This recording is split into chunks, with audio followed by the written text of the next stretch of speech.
Yeah, so hey everybody, thank you for coming today. I'm really excited about the chance that we've got today to talk to a top personality, a top earner in the industry. In fact, not only has he made over $40 million in his network marketing career, but he's also personally mentored over 40 people to earn over $1 million themselves. I tell you what, since I've met this man, I've been completely blown away, very impressed, really have developed a lot of respect for him in a very short period of time. And so it is my pleasure to introduce to you today Mr. Robert Hollis. How are you doing today, sir? Well, blessed and highly favored, Jeremy, and I'm really glad that I got a chance to get to know you a little bit, and I'm really excited to do this interview with you. Hey, I appreciate you taking the time to do it. I'm excited about it too. I knew you were going to answer me that way when I asked how your day was. Blessed. How did I know that? Can you explain to everybody who's listening why that's your answer? What your attitude is about that?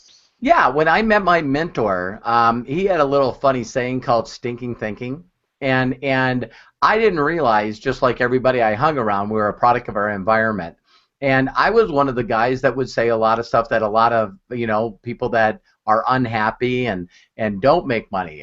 Normally, an answer to that question is, "How are you doing?" Same crap, different day. At least I'm not dead. Um, my back is killing me. So I was one of those stinking thinkers that didn't realize that every word that came out of my mouth was actually creating my perception of my reality. And so all of a sudden I hung around somebody that said, why don't you choose 3 other words that you could say every day when someone asks you how you're doing? And those were blessed and highly favored. And so now I've been saying that for over 27 years, and look where I am. Yeah, it's a mindset shift for you. So, and I appreciate that, because when you say that to me, when we first started talking, and you said that to me, you can feel that energy, right? And so you're even sharing that with others, and I think that's absolutely awesome. And if I can quickly give you another one, yeah. I just love if someone's always going to ask you the same question all the time, because people are sometimes just robots. Think about what you could say in response to that to sort of knock them back a little bit. And so another one that a lot of people say in this day and age is, "Hey, Jeremy, what's up?" And when people say that to me, I go, "My income." Yep, love it. I love it. So, for people who don't know you, could you just tell us a little bit about you? Who actually is Robert Hollis?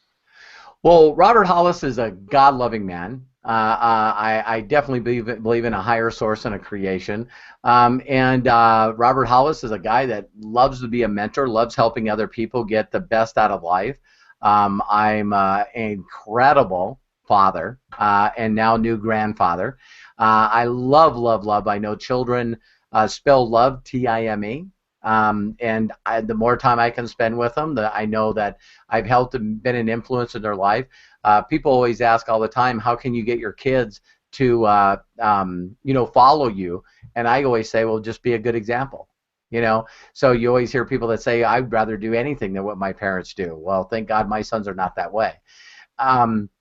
Another thing is I do my best to be the best spouse I can be. Terry and I have been together now for over 30 years.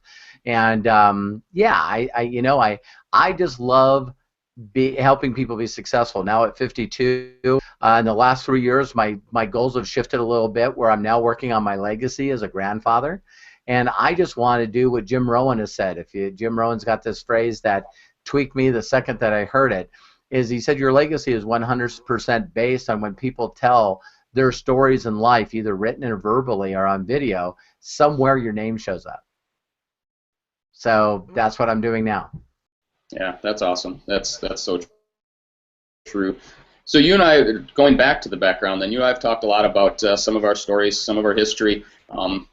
Everybody's got hard times, everybody's got some stories and things, and they always affect the way that we think.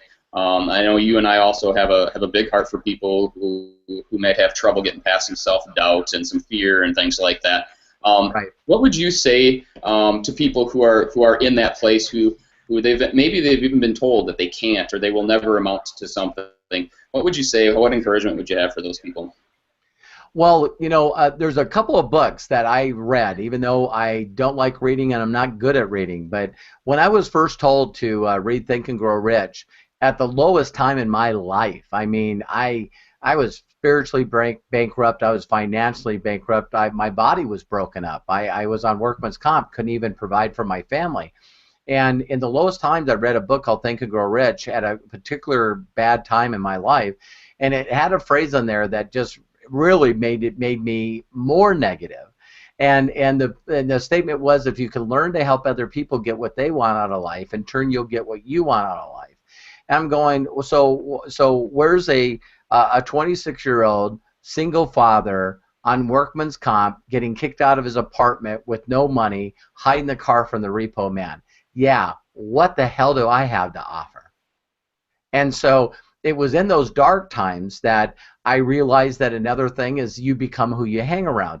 Well, not that I could even afford to get away from the people that I was surrounded, but I knew that I needed to find someone that was influential, that lived a different lifestyle than I did, that I could hang around them just to feed off their energy, what they were doing, the people's lives that they were changing, enough to be able to get a thought in my mind that, wow, if this guy's doing it, I can do it. And it wasn't the income. It wasn't. I remember this guy making 62 grand a month. He was like 4 or 5 years older than I.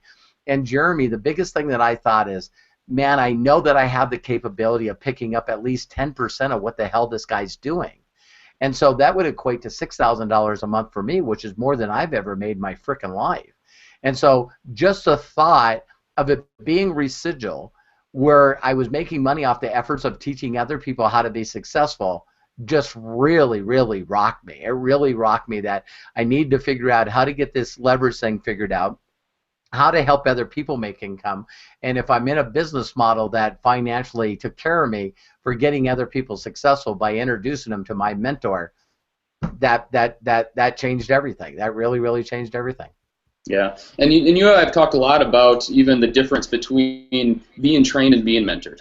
And could you explain the difference to people, why mentoring is different and why you think it's so vital to somebody's success? Absolutely. Training to me is like a for those religious, I apologize for this analogy, but training's like, that pastor that you always see, like Joel Osteen. The message is always positive. He's training you what to do. It's everything's, rainbows and unicorns, and that's training. That's training. And so you get this training, you get this training, you get this training, but it doesn't deal with anything with who you are, your personality, the things that you have to go through, and limiting beliefs. And someone that's a mentor is someone that gets to know you, finds out what makes you tick. And there's sometimes, if you watch any mentor relationship, like Yoda versus Luke, for those that are Star Wars people, you'll get it, is usually the mentor, or Karate Kid, the mentor usually is not your friend. He's not your friend in any shape or form. He doesn't want to hear your minutia, which is details of your life. He wants to know where you're going and how fast we're going to get there. And he's the kind of person that, are usually saying one-word sentences like wax on, wax off, and the student has absolutely no reason to understand why in the hell I should be doing this. Well, I don't understand why I should be doing this. I don't want to do this. And it all comes back, so you love your life the way it is. I hate my life the way it is. Then paint a fence. You're like, sand a floor. It's like, what the hell are you talking about? So a mentor is an individual that finds out who you are, what you stand for, where your inner core passion comes from. And then what they do is they mentor you in your style of being successful in marketing and helping other people. Training always seems to me like to be a school. It's a school where here's your major subjects, everybody fits in the box, and everybody just does it this way. That's not mentorship. Yeah, that's a good analogy. Especially for me being a martial arts instructor, right? I get Mr. Miyagi mentorship thing. That's awesome. You mentioned limiting beliefs. And I know that can be a real stumbling block. I think specifically of like the fear of failure, and I think maybe that could be the most common thing across the board that keeps people from stepping out and trying things. Whether it's network marketing, whether it's public speaking, whether it's taking a dance class or something, it keeps people from doing what they want to do, from living life. Somebody might even try or say they try something, but they don't really go all in. They don't really commit to doing it. I know as a martial arts instructor, the fear keeps the adults out of there. Well, what am I going to look like? Well, what if I'm not in good enough shape? What if I fail at this? And it keeps people from doing stuff that everybody If I talk to 100 adults, would you like to be a black belt? 99 of them said, sure, definitely. Wow. But they don't actually take that step to do it because of fear. So whatever the fear, what specific methods have you found for yourself, or have you encouraged other people to use in order to get past their fear? Right. Well, one of the things we always hear about this thing from right brain to left brain. So when you really understand what limiting beliefs are, it's not only fear, you're right on the money. You totally understand that. But people sometimes don't want to admit that they have that fear. So on an analytical training side, people would say this is false education appearing real or false evidence appearing real. I say it's false emotions appearing real. Say on a mentorship side, the emotions of how stupid you would look are way far more powerful than anything that has to do with education or evidence. You know what I mean? Because the evidence are people of any age. I heard that Willie Nelson just got his 6th Dan or something like that. So when we hear of people of a higher age getting their black belt, and every religion, every background, everything, there's people out there getting black belts on a day-to-day basis all over the world. So any kind of excuse that you have is gone. So now it comes down to your emotions of the way that you're going to look or feel about yourself. So what I do is a technique that I learned from my mentor is the what if technique. And the what if technique is you just always take it to the worst case scenario. And if you do, you will always laugh at the worst case scenario. So example, if you were going to learn online marketing and you go out there and you pique the interest of a lot of people, what's the worst thing that can happen? The worst thing that can happen is you pique the interest of somebody and then you randomly got a message off their Facebook or their LinkedIn or an email saying, listen, you piqued my husband or my wife and they committed suicide. And everybody goes, that would never happen. Okay, well, that's not the worst thing that can happen. The worst thing that can happen is you pique someone's interest, either in person or whatever, and then they come over and knock on your door, and when you open up the door, they kill you. That's really the worst thing that can happen. So when I do this in front of large groups of people, Jeremy, every time people start laughing. And I'm going, okay, so we just talked about a scenario of you no longer living. You got killed and shot, and everyone's laughing. Why are you laughing? And it's like, well, because that's not going to happen. Well, then, if that's the worst thing that can happen, everything between here and there is nothing, isn't it?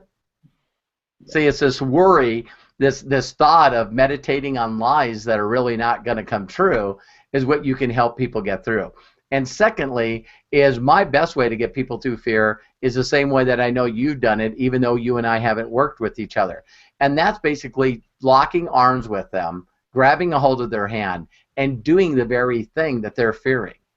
Just do it with them. And it's like, come on, let's do it. You got a workout partner. Oh my God, I can't call this person. Watch this. And they pick up the phone, and I'll call people out of the yellow pages, out of the white pages, and they go, oh my God, is that all you say? Yeah. Well, that's simple. Yeah. Well, I can do that. Bingo. So telling someone to go through their fear is one thing, but if you ever watched anybody help someone break a fear, like say if you had a fear of snakes or a fear of spiders or something like that, telling them not to think thoughts never works. You got to just walk them through the process, and the next thing you know, a friend of yours is bringing a snake out, and it's like, what the hell? You know what I mean? It's like, hey, we're gonna break this right now. We're gonna and so everything that we do in marketing is so simple than trying to get away from a fear of snakes. I'm telling you, that's crazy. A little bigger story. The mind is powerful, isn't it? I mean, yes, our mind does completely shape what our future is going to be like. In every way, every day, and all of our actions, everything we do. Yeah. Yeah, I firmly believe that. So yourself as a mentor, helping people through these things, working on knowledge versus mindset, and the emotions of this thing. Do you have a thought or an opinion on maybe what is more important? Is knowledge or mindset, maybe call it skills versus attitude? How do these work together? Is one more important than the other? And yes. What do we need to focus on? Yeah, again, if you really, really study any successful people, every one of them will tell you the same kind of story. I tell people, Find the most successful people you know, and now because of a thing called YouTube, if you could think of any person that you know that you admired in martial arts, maybe it's Bruce Lee, and someone like that. If you read their biography, if you get to read or watch a story about their lives, you're going to constantly see that it's all mindset. I believe that 80% is psychology. And once you got the psychology right, your why then allows you to push through the what and the how. See, everybody wants to know, well, how do you do this? How do you do this? What do you do? What do you do? And people that have a why of psychology knows that failure is just part of the process. They really don't give a crap about what they do. So when you hear the stories of Colonel Sanders, getting turned down hundreds of times, for loans of trying to get someone to back his mom's, chicken fried, his recipe, or you hear Walt Disney's story of back then in the day, the federal government wasn't set up like the internet. So each state, you could get bankrupt in each state. So Walt Disney took his idea and went to this state, and when it didn't work, he filed bankruptcy and just moved to another state and did it again, and moved to another state and did it again, because he was going, wow, there's 50 states. I can go out there and file bankruptcy in every one of them. And that's a person with a why. See what I mean? And one of the things that people don't know about Walt Disney is the first character that he drew that he wanted to build the whole amusement park around, the cartoons around, was a character called a rabbit. It was Freddie the Rabbit. And he got so many guys to invest in his idea that when it didn't work in that state, they stole his idea. They totally took his idea. They owned the rights to Freddie and the Rabbit. Well, we all never heard of Freddie the Rabbit. We all know is Mickey, and it's a mouse. So the moral of that story is simple: is you can steal someone's idea, but you can't steal the magic of the why of where it came from. See what I mean? Because that person's just going to continue to do it, like the light bulb. Someone asked Edison one time, so I heard you failed over 10,000 times, and he says, I've never failed in my life. He said, I figured out 10,000 ways it wouldn't work that got me to the next idea that made the light bulb to what it is today. So isn't it funny? They're even their thoughts, they won't even admit failure. They just think it's a process. Yeah, and the why. And you and I have talked about our whys in the past. Yeah. And, I know you've been super successful in your business. I know you enjoy every day huge financial rewards for doing it. But if I was to ask you about your why, or about what has been most fulfilling about you going after your why and succeeding in that and being very successful at, what would you say is the most fulfilling part of what you've been able to accomplish? The most fulfilling part, other than my children, is the knowing of somebody like you, Jeremy, that I was able to meet at the right place at the right time, being able to encourage them and mentor them, and the next thing I get to see is them walking across stage thanking me. I'm a baby. I'm sitting in the front row crying my eyeballs out. And if you ever experience and watch someone succeed in life and thank you, whoa. Because people think that it's money, where we all have heard the phrase that money doesn't buy happiness. And it's the absolute truth. It's the absolute truth. But poverty doesn't buy happiness either. But the uniqueness of it is once you get someone on the other side of money, it allows them to focus on the things that are most important in their life. If you get up from the second that you get up to the time that you go to bed, you're trying to figure out how to fulfill your financial needs, then you're unbalanced in every other area of your life, including financial. You know what I mean? So if you can learn techniques that not only will get you residual and leverage by helping other people, and now money's out of the way, of course, everyone will go through this exercise because I watch them. They tell me they won't. And all of a sudden I'm going, Jeremy, listen, money's not going to make you happy.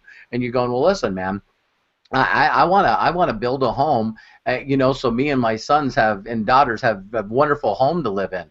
And once you get that home, you're going to look around, your money keeps getting bigger, and you're going like, wow, I thought this home would do it. I thought this car would do it. I thought being out of debt would do it. Well, if a person has a good relationship with their mentor, they usually come back and say, that didn't do it. what did it for you? See what I mean? And now all of a sudden, after you've done all your traveling and bought all your stuff, then all of a sudden I started hanging around a group of guys that really challenged me.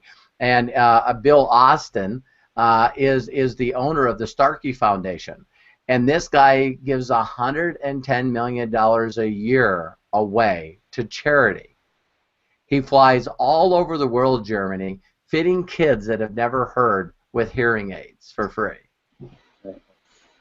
So I'm just telling all your watchers, if they ever went with me with Bill Austin and you see people that are lined up, you know, for hours and hours and they can't wait to get in to get their child fitted with a hearing aid and they hear I love you for the first time and everybody's all messed up. I've seen athletes, I've seen the strongest freaking guys on the planet, you know, tears are rolling out of their eyes because they see this kid hear I love you for the first time. And it's like, wow. So now I hang around people that give more away a year than I've ever, you know, I mean, 5 times more than I've ever made. You know, so, you know, you pulled that out of me, but that's what you do. You start hanging around people that go, wow, I don't even know how you can live on $2.5 million a year. Because you should be giving away 44% of your income or more. You know, geez, you need to step up a little bit. Okay. Heading that way. I'm heading that way. So fulfillment. I mean, fulfillment in a career is very different than maybe monetary success for sure. Yes. And you and I have talked about that, and that's what keeps you going. When you maybe don't want to, maybe you're tired. You know, maybe you have to put a little bit, and keeping that fulfillment there. Let's talk about fulfillment just a little bit. Let's say somebody who's watching this video might have been inspired. Okay, they know they're missing the fulfillment. Maybe they're successful in their job, in their business, in the everyday grind, but they are just missing something. And it's that fulfillment in job. It's that happiness that they get when they do help somebody out and stuff like that. Can you give them some advice as far as just some real practical steps to take, some action plans to take to start moving from that non-fulfilling work everyday world rut, you know, robbing Peter to save Paul kind of thing every single day, to being able to find some fulfillment? Absolutely. And you'll notice that there's a common theme in all my interviews, including with you. It all comes around the consciousness of thinking that there's somebody out there that's got it. See, when, you know, we're in such a competitive world, and we, you know, when I, you know, graduated from high school, it's like every one of my friends that were really close to me wanted to know what I was doing because that's what they wasn't going to do. See, it's like, so if I was going to be a mechanic, then my other friend's got to be an electrician, the other guy's got to be a carpenter, and it's like this thing that we get where we just want this identity. So we go from dependence in our life to a place called independent, and that's where everybody stops. Independent. So now I'm looking at my family and friends, and it's all based when I show up at a Christmas dinner is who's really lighting up the frickin' scoreboard, who's really, you know, got the nicest car and nicest home, you know, running 1,000,000 miles an hour, and you know, maybe gone through 2 or 3 or 4 wives by this time, you know, and it's like it's all about lighting up the scoreboard. Well, there's one more step of awareness that people are not familiar with, and that's called interdependence. When I say that, Jeremy, 99.9% of the people that I know of go, I've never even freaking heard of that. Interdependence is when your whole life is wrapped around the service to other people. You now pretty much become non-existent. Now, some of the people that might watch in this video, I'll tell you where you're close, where you get more enjoyment at petting smiles on your children's faces than doing anything for yourself. That's part of interdependence. Okay, so when you're around someone that you love and you enjoy, say you're really close to your parents and you do something nice for your parents, that's interdependence. See, so every one of us got little, you know, snippets of it in our life. But what if your life ended up that purpose? So for every one of you that are watching this, I'm telling you that you've got to know that there's people out there that are doing it. And I'll give you a perfect example. Bill Gates and Warren Buffett, the wealthiest people on the planet. Well, give you an example, Warren Buffett told his wife, just one more year, his wife said, listen, you just got to put this all down, pass it over to somebody that can be your apprentice, and let's go do some stuff for the planet. Let's go do stuff for humanity. And Warren Buffett just kept saying, one more year, one more year. Then something happened to his wife and she died. Well, at this point in time, Bill Gates had already stepped away from Microsoft. He got married, had a couple of daughters, and went from trying to take everybody's knees out to now being someone that's going to be known for eradicating malaria. I guarantee you, when Bill Gates dies, Microsoft will be a blip on what he's done for people. So now, instead of trying to kill everybody, he's now invested in Facebook, Google. He's invested in all these companies. He sits on the board of all these companies, trying to help these kids do more. And what happened when he took his eyes off Microsoft to focus? His net worth more than doubled. He's almost worth $80 billion. Well, what did Warren Buffett do when his wife died? Seen someone that did what he should have did and gave $38 billion to Bill Gates. Now Bill Gates sits on the board of Berkshire Hathaway. Now Warren Buffett wants to make a difference before he leaves. So now they've called people and they put 125 billionaires together. First qualification, you got to be a real billionaire.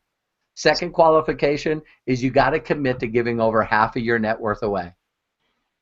And now they got 125 of them. And I just watched an episode just recently where they get in a meeting. Can you imagine being in a meeting, Jeremy, with 125 billionaires? And what are they talking about? They're talking in the right way to give to people. Because when they just give money to people, they end up doing stupid stuff. they weren't taught or educated with a higher level of awareness to do something different. And Warren Buffett said that he didn't realize that his older son had more of a tweak on this than anyone. His eldest son, that he wanted to take over Berkshire Hathaway, all he wanted to do is be a farmer. And when he made enough money through investing with his father, he didn't want his father's money. Now he travels all over the world and teaches people in villages how to start a farm to feed the village, but also make enough where they could make money so they could invest into other people's lives. Isn't that amazing? And he calls Bill Gates Uncle Bill. So I know I went on a tangent there, but I think that people will understand that that's what I focus on. I want to be in the billionaire club. I want to be invited. And it's not based on making money. It's based on being a part of a bunch of people that are going to change this planet. That's huge, man. So there's people out there, and your question was, what can you say to a person that feels like they're a hamster or running wide open in a wheel trying to impress everybody around them? Find people that are happy. You look at a billionaire like Bill Gates or a billionaire like Richard Branson, and it just, that owns Virgin, they just seem happier than the average wealthy guy. Because what was I taught? Money doesn't buy happiness, and wealthy people are greedy. Not the ones I know of. So. Yeah, and you're teaching that, and yeah. Mentoring people to do the same, and it's creating that success, and it's creating that. I'm really excited, obviously, about the Success in Minutes training program. In fact, I send almost everybody I talk to, I send that way because I think it's really valuable. I think we can all use the encouragement and training that it provides. And like you, I just want to see people get that success, get that encouragement, get those tips. I want them to be successful, and I want them to be happy in life. By the way, I'm going to post a link to that under this video after we record this interview and whatnot. But could you talk to us just a little bit? I know you're super excited. You've devoted a ton of time, a ton of money into building the Success in Minutes and the Unlimited Profits. Could you tell us a little bit about it, and then more importantly, how it can help anybody? Sure. Well, it's funny that the whole concept, again, you become who you hang around. So here I am. I got taught by my mentor. I've helped all these people. But all of my training was very specific. I think you probably would recognize this kind of politics with martial arts. If you show up at a tournament, you know what I mean, or a competition of some kind, of course you want your kids to succeed. You want to go out there and maybe your dojo wins the most awards at all the tournaments and competitions that you go to. Well, that's similar to the corporate world. All right. So not only was I teaching people only in my organization how to do it, but very rarely would I go outside of my organization to teach anybody. Why? I wanted more people walking across the stage in the top 10 than anybody. And I was addicted to it. I loved it. I thought it was the coolest thing in the world. And so, you know, me in this world of marketing, very rarely do any of us get together. Well, what happened is I wanted my son, Robert Hollis Jr. and Matthew, to learn from a guy named Eric Worre because they were just too close to me. And there was a guy out there that was really young named Jonathan Budd, and I wanted them to learn the online side. You know, I was all eyeball to eyeball, belly button to belly button, three-way calls, meetings, all the stuff I hated that I no longer do. And I wanted to learn from people that were successful in this new world. In fact, Tony Robbins did a whole DVD series called The New Money Makers, which he went out and found all these people that made millions and millions of dollars in the online marketing world. And I went, why can't they merge? You know what I mean? So I got my sons in front of an expert from afar, me not being the expert, and I got them in front of Eric Worre, and Eric Worre was going, man, what are you doing here? You know, you make more money than I've ever made. And I said, well, I want my sons to learn from this. You know, you started Network Marketing Pro, and I want my sons to learn this kind of marketing. And he said, well, you got to speak on my stage. He says, I put this thing together called Network Marketing Pro, and I'm bringing in the top of the top of the top of people that make millions a year, not a million, millions a year, in building groups, doing marketing, and the direct sales, network marketing, and online basis. And this is the first time, Jeremy, that I've ever spoke outside of what I've done. Well, I got on there, and he had me on this little panel, and I said a couple of things that seemed to just resonate with people. One, you know, me dressed in, you know, Tommy Bahama shirts, and I was wearing shorts and, you know, Tommy Bahama shoes, and I just had this attitude with no jewelry. Hey, you know, here I am. And that just seemed to resonate with a lot of people. So all of a sudden he puts together this home study course, and this DVD goes all over the world. Well, then I had all these people that were coming to me, please will you mentor me? Please will you teach me? Please will you show me the skills and techniques that you're doing? And I'm like, how am I going to do this? And so that's why I put together Success in Minutes. I thought, I'm going to start doing generic training and teach people the things I know how to do through relationships, paying it forward, and my way of doing what I've built. And I know there's a lot of ways of doing the business, but I know mine is documented of helping 45 people make over $1 million a year. So, you know, so I knew what I was doing, but now it was time for me to prove it. So what I did is now I got over 200 hours of video because I learned from Jeff Walker, the $400 million man, and all these online guys were saying, listen, you got to provide incredible content, value, and training and mentorship that no one else has seen. And the person that does that the most wins. Well, everyone I knew was giving away 3 and 4 hours. So I decided to give away 200 hours. And so I wanted to go out there and, you know, inspire and mentor and train over 1 million people worldwide. That's my first goal. We're already over 87,000. And so I know that the stuff that I mentor and train, because I just believe in entrepreneurship. I'm an entrepreneur evangelist, enthusiastic entrepreneur evangelist. And my deal is I know that there's an entrepreneur in everybody. So my thing is I don't care if you're running a pizzeria or a dry cleaning store, you need to find a way to be able to connect with people that in your local area that want to do business with you instead of the guy down the street. And I can show you how to do that. If you're in online marketing, I'm going to show you a little twist. Instead of just building a list and always hitting them with an email of your new product and service, you need to figure out how to make residual income. Because if you're just always marketing a product and then you get this big boom and then you're not anything until the next product comes out, you know, that sounds sort of crazy. A lot of the online marketers, you know, are feast to famine, feast to famine, feast to famine. Once I learned how to build residual income, I just made more every year that I got better. Every year I help more people. You know, so I don't understand this. not having good years and having awesome years. That doesn't make sense to me. So I can teach online marketers that. The network marketing, the direct sell marketers, if you don't have people in your group making a full-time income, it's the hardest business on the planet. I'm just telling you. Network marketing, direct sales will frickin' crush you if you can't get people in your group making full-time income, and it's got to be quick. It's got to be quick. It's got to be within 60, 90 days. So from the time that you bring somebody in, their clock is clicking, their spouse is clicking, and every day that they're not making money, they're another moment on their way out. So you find yourself bringing in people, you're excited, then they all leave. Then you go for another blast and you bring a bunch of people in, and then they all leave. And you got to find a way to build a relationship, to get people in front of someone that knows how to get them to that next spot. I'll say this in closing on that thought. If I could teach you how to make 10 grand, or what if you could give me 5 people, introduce me to 5 people, and I'll show them how to each make 10 grand, and you just put them anywhere in your compensation plan? Which one would you take?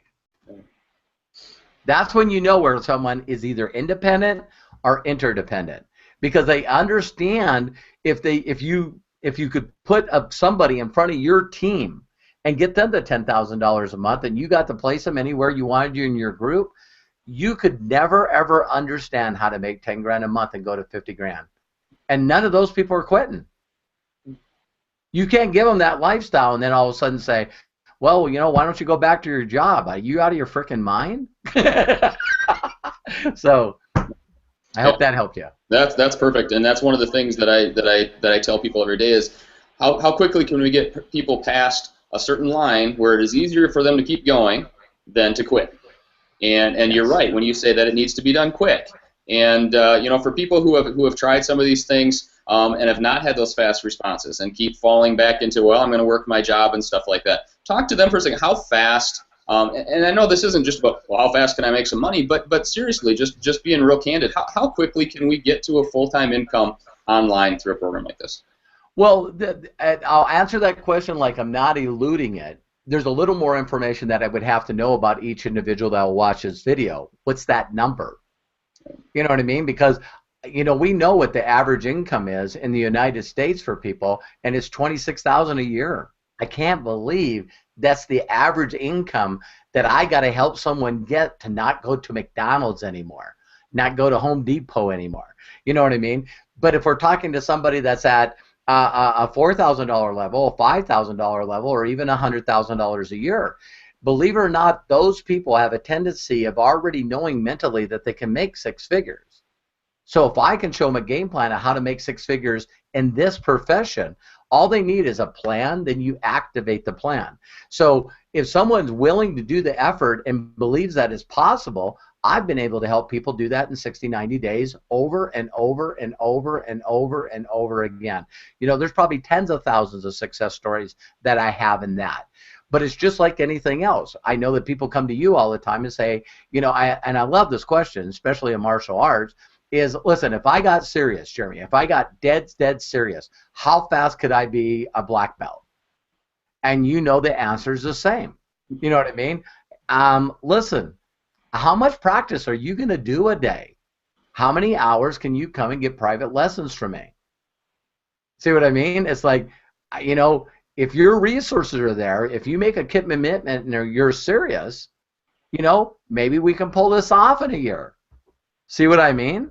But it's your new full-time job. Well, people go, well, I already got a full-time job. Well, there's 24 hours in a day. You know what I mean? So you start making sure that you just put in 8 hours to the people that are treating you like slaves, and then you got to focus on putting another 8 or 6 hours a day into something that can get you out of that job. Man, I tell people all the time, if I gave you a perfect plan where you could tell your boss goodbye and never work for anybody again in 60, 90 days, would you do it? If you'll do it, it'll happen. So that's the best way to answer that question, because if I know the kind of income they're making, they still got to put that commitment in. It's funny, you know, whether a person's making 6 figures a year or they're making, you know, 25,000, 26,000 a year, I'm still dealing with that same psychology of a person that's making 26,000 a year that don't believe they can make 50. But the person at 100,000 doesn't believe that, okay, I did all this college, I got all these degrees, I've been working at this crappy place for 12 years, and you're telling me that I can work 90 days and replace it? See, to them, in their mind, that's not possible. But what if a person came to you, just to give you one more analogy, and they walk in and said, listen, I want to learn your style, your martial arts, and I need to be a black belt. You say, tell me a little bit about you. And he says, well, I'm a black belt in jiu-jitsu, I'm a black belt in judo, and I'm a black belt in karate. Now I want to learn your style and be a black belt. You're hearing a little different commitment and dedication to the art of doing what they're doing. You see what I mean? You don't need to convince them they need to practice. You don't need to convince them that this is going to take effort and time. And you're not going to convince them that maybe sometimes they're going to have to put 3 or 4 hours in a day. See, when you look at someone that's already been a black belt in 3 different arts and go, I think we could get you there pretty quick. Isn't that interesting? Yeah, it's interesting how, honestly, we've done full circle again, and we've come right back to mindset and belief, and what you believe about yourself and what you think and your attitudes. Absolutely. It really keeps coming back to that, and I think that's one of the things that I appreciate most about you, Robert, is just how you inspire people, how you tell people that, you know what, they can do it. You can do it. In fact, you quote, just to quote you a lot, if I can do it, you can do it, and you say absolutely. That. Absolutely. Yeah. Well, I tell you what, I have really appreciated this. I appreciate your time very much. I think that everybody who's watched has really appreciated this. And I hope that everybody goes and checks out, again, the link that I put below this to the Success in Minutes. I think that's just something very valuable. You owe it to yourself to go and get this training. It's free. It's valuable, and it will help you. I guarantee it. Yep. So, again, thank you very much, Robert. I've really appreciated everything. I hope you have an absolutely epic day. Well, thank you very much, Jeremy, and I'd like to just quickly say you pulled some incredible information out of me, and I know it's because of your psychology and the stuff that you've done to be an entrepreneur and a business owner. You know, so you might want to move on to the next level, as you shared with me in the past, but you definitely asked questions to me that I haven't been asked. So I really appreciate you doing your due diligence of thinking this out of what you wanted to ask me and what you wanted to get out of me, because that's the only way that stuff comes out, is if someone thinks about it and asks it. So I hope everybody that's watching this video does believe that if I did it, you can do it. And right now Jeremy and I are partners. We're here to be able to help you succeed. So I just ask you to reach out to him, connect with him. Do the same thing he did to me today. Ask the questions that are necessary for you to understand what you need to do to move on to the next level, because it's there. It's there. There was a saying that I was going to put on Facebook today. The simple question is this. I just thought of this today. If the simple question is if you could have a better life in any area of your life, then why would you fight change? Isn't that amazing? So would you like to have more money? Would you like to have more free time? Would you like to have better relationships? Would you like to be better physically? Would you like to be better in a spiritual relationship with a creator if you believe in one? Yeah. Change is required. So we all want better things in life. We just don't want to do anything. So what I do is simple and easy. So Jeremy, thank you very much. Yeah, I appreciate it. Thank you very much. I look forward to talking with you later. You bet. God bless.